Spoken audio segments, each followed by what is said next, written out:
ये दुनिया इधर आतल रंगमंच बा, हमनी के मालिक के हाथ के कठपुतली बनी जा। अपन अपन यहाँ सबे रोल अदा करत बा, चाहे जौना रूप में सब अपन अपन किरदार के निभावता। लेकिन कहला कि ई किराया के मकान हो, एकरा एक दिन छोड़ ही के पड़ी। चाहे लाख करमात कलो जौना में बचपना से लेके जवानी और वृद्धावस्था बीत जाला। आदमी 6 महीना कोनो मकान के किराया पर लेके रहेला तो ओहू के छोड़े में बड़ा मोह लगेला। एकरा में तो पूरा अवस्था गुजरल बा। सच्चाई यही है कि ये ढांचा है, पिंजड़ा है और इसमें श्वास रूपी सुगना पंछी अपना डेरा जमाया हुआ है। आइए कि जगत में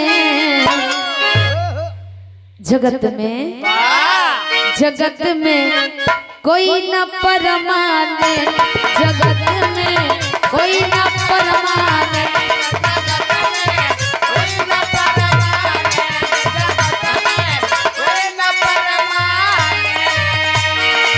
फूल चमेली चंदन साबुन,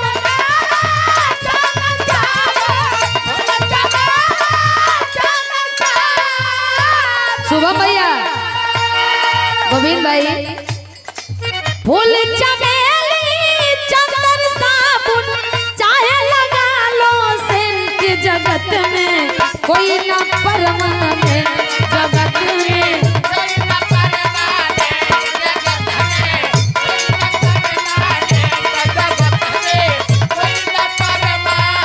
आदि आवागमन लगे दुनिया में, जगह रेस्टोरेंट रे प्यारे,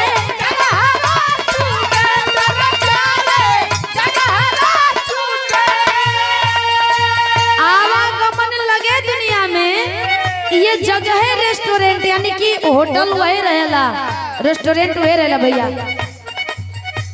प्रधान जी ना, प्रधान जी आजड़ी हमने के गार्जियन जी पे बहुत बहुत प्रणाम, बहुत बहुत धन्यवाद, आशीर्वाद की कामना हो। सकल पंच के प्रणाम पहुंचे महान विभूति महान आत्मा के प्रभु अपने शरण में उचित जगह दें, उचित स्थान दें। आदमी जाला खाना खाए रेस्टोरेंट में, प्लेट उहे रहेला, गिलास उहे रहेला, ई चमचा उहे रहेला, थाली उहे रहेला, लेकिन आदमी बदलत जात रहेला। आदमी बदल जाला का आवागमन लगे दुनिया में, जगह रेस्टोरेंट रे प्यारे,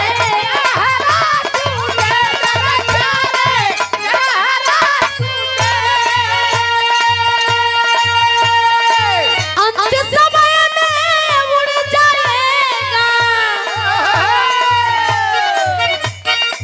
अंत समय में उड़ जाएगा तेरा टप्पू टेंट, जगत में कोई न परमानेंट, जगत में कोई न परमानेंट,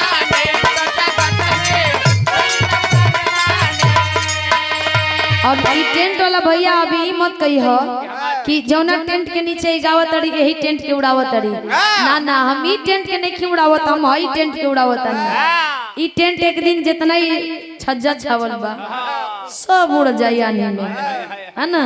एक लाइन और का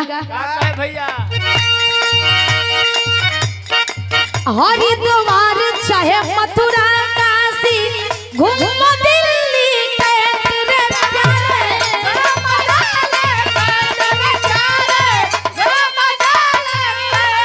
हरिद्वार चाहे मथुरा चाहे काशी चाहे दिल्ली कैंट चाहे विदेश घुमा का, हरिद्वार चाहे मथुरा काशी घूमो दिल्ली कैंट, और का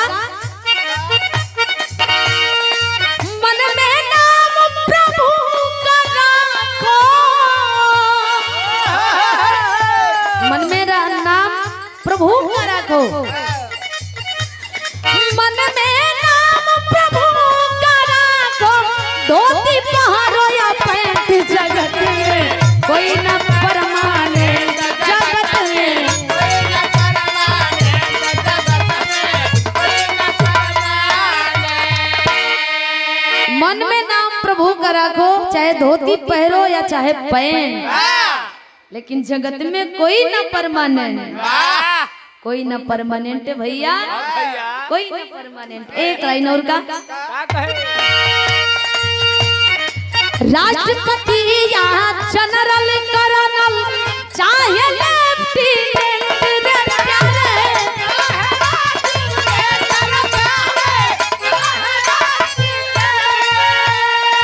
राष्ट्रपति चाहे जनरल कर्नल चाहे लेफ्टिनेंट का हो, लेफ्टिनेंट कोई भी हो, चाहे वो बड़ा आदमी हो चाहे आम जनता हो। एक लड़का, राष्ट्रपति या जनरल कर्नल चाहे लेफ्टिनेंट रे प्यारे, चाहे लेफ्टिनेंट, काल सभी को खा जाएगा। ये काल काल काल काल सबको एक दिन खा जाएगा। यही तो सच्चा साथी है।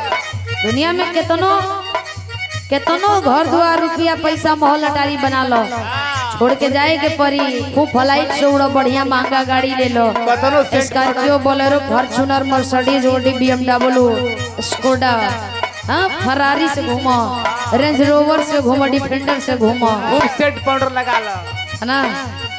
सब कुछ छोड़ के आओ बसवा वाली मारुति पर लद के बांध के चल जाएगा।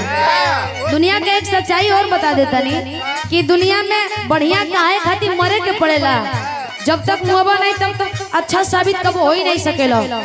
जिंदा बाड़ा तो है तरबा, यानी कि जियते कोई से कोई का भर मुंह बोला बोली नहीं थे, एकदम कांटे का दुश्मनी चलता।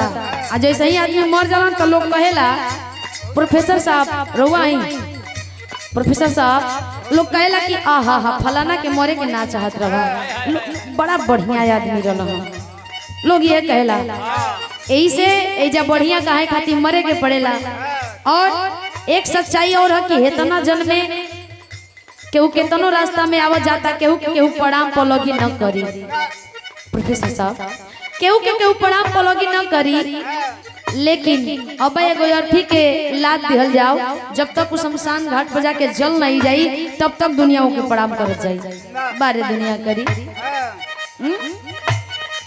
का काल सभी को खा जाएगा, लेडीज हो या जेंट्स, जगत में कोई ना परमानेंट,